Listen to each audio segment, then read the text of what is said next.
के राष्ट्रीय अध्यक्ष उपेंद्र कुशवाहा ने किसान बिल का विरोध करते हुए कहा, सरकार पूंजीपतियों के साथ खड़ी हो गई है। किसान आंदोलित हो रहे हैं, फिर भी सरकार की ये जिद समझ के परे है। साथ ही उन्होंने कहा, इस कानून का सच हम जनता के सामने लाएंगे। इसके लिए हम 2 फरवरी से 28 फरवरी तक बिहार के हर जिले में किसान चौपाल का आयोजन करेंगे। आइए वीडियो में देखते हैं उन्होंने क्या कहा है। यह लड़ाई छिड़ गई है देश भर में। दुर्भाग्य की बात है कि भारत की सरकार पूंजीपतियों के पक्ष में खड़ी हो गई है। किसान सड़क पे हैं।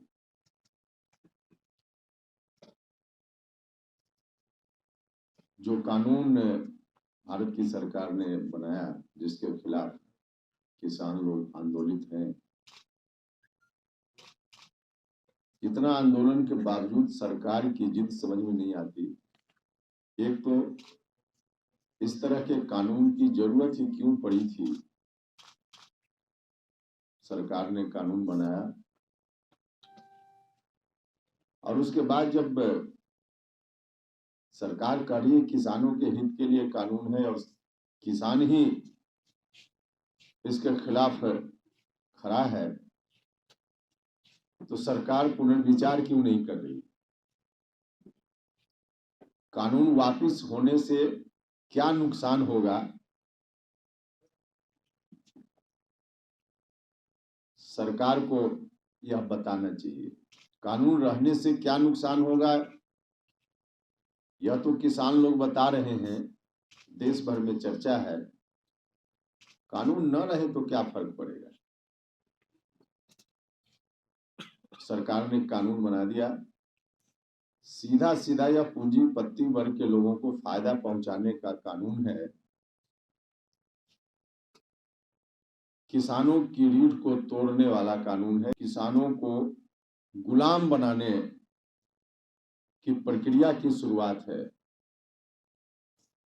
सरकार की जवाबदेही है, जो जरूरतमंद लोग हैं उनको संरक्षण देना।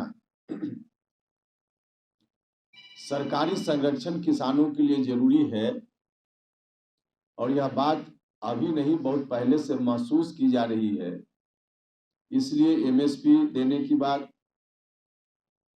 मंडी, सरकारी मंडी बनाने की बात पहले से चलती रही है। उसके माध्यम से किसानों को संरक्षण देने की बात की जाती रही है। लेकिन सरकार ने जो कानून बनाया है उससे किसानों पर से संरक्षण सरकार का पूर्णतः समाप्त होगा और बड़े बड़े पूंजीपति वर्ग के लोग खेती बाड़ी में इंटर करेंगे। जब बड़े बड़े पूंजीपति वर्ग के लोग कृषि में प्रवेश करेंगे, खेती बाड़ी के काम में प्रवेश करेंगे, तो किसानों का व्यवहारिक स्वामित्व धीरे धीरे समाप्त होगा और फिर किसानों के हाथ में कुछ नहीं बचेगा। कहने के लिए सरकार कहती है कि हम उपलब्ध कराएंगे अलग से मार्केटिंग की सुविधा और किसान बेच पाएंगे जहां उनकी मर्जी होगी। सरकारी मंडी में बेचना हो, सहकारी मंडी में बेचना हो या किसी निजी व्यक्ति द्वारा निर्मित मंडी में बेचना हो, सरकार तो यह कह रही है। लेकिन सच यह है कि जब बड़े बड़े पूंजीपति वर्ग के लोग इस धंधा में, व्यवसाय में आ जाएंगे तो सरकारी मंडी धीरे धीरे बंद हो जाएगी। इसका परिणाम किसानों के ऊपर तो भयंकर रूप से आएगा ही।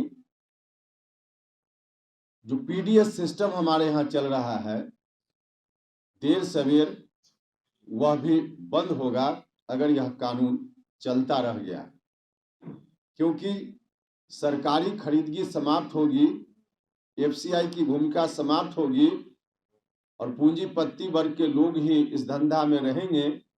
सब लोगों को मालूम है कि पूंजीपति वर्ग के लोग वेलफेयर स्टेट की तरह काम नहीं करेंगे। सरकार वेलफेयर स्टेट है हमारे यहाँ, तो सरकार उस रूप में काम करती है। जब पूंजीपति वर्ग के लोगों का एक अधिकार होगा तो सरकारी सिस्टम खत्म और सारा का सारा धंधा कृषि से संबंधित उनके हाथों में चला जाएगा। सरकार का संरक्षण नहीं रहेगा। जब खरीदगी नहीं होगी एमएसपी पे, तो फिर पीडीएस सिस्टम जो देश में गरीब लोग हैं उनके लिए कई बार मुफ्त में या बहुत सस्ते दर पे अनाज उपलब्ध कराने का काम जो सरकार करती है जन वितरण प्रणाली के माध्यम से। अभी कोरोना का संकट आया था, उस वक्त भी सरकार के पास भंडार था, तो सरकार ने कोशिश करके लोगों तक पहुंचाने का काम किया। तो इस तरह से जो पीडीएस सिस्टम के माध्यम से आम लोगों को, गरीब लोगों को जो सुविधा उपलब्ध है, उससे भी लोग वंचित होंगे देर सवेर। इसलिए ऐसे कानूनों को वापस अविलंब लिया ही जाना चाहिए। किसान लोगों ने जब दिल्ली के आसपास आंदोलन शुरू किया, सड़क पर लोग उतरे, तो हमारी पार्टी ने भी समर्थन उस वक्त भी दिया और भारत बंद का जब आह्वान हुआ उसमें भी हमने समर्थन दिया। आज आवश्यकता इस बात की है कि बिहार में खासकर जहां हम लोग हैं, क्योंकि हरियाणा पंजाब के किसान, उत्तर प्रदेश के अधिकांश किसानों तक यह बात ठीक ठीक पहुंच गई है कि कानून से क्या नुकसान होगा, तो वहाँ के लोग सड़क पे हैं। बिहार में भी इसकी शुरुआत शुरू हुई है स्वतः स्फूर्त ढंग से। 26 जनवरी को कई जिलों में लोग सड़क पर आए स्वतः स्फूर्त, क्योंकि कोई उसके लिए प्रयास नहीं, कोई उस रूप में कार्यक्रम नहीं, फिर भी लोग सड़क पर आए। तो धीरे धीरे लोगों के बीच यह बात जा रही है। तो आपने वीडियो में देखा आरएलएसपी के राष्ट्रीय अध्यक्ष उपेंद्र कुशवाहा बिहार के हर जिले में किसान चौपाल का आयोजन करने जा रहे हैं।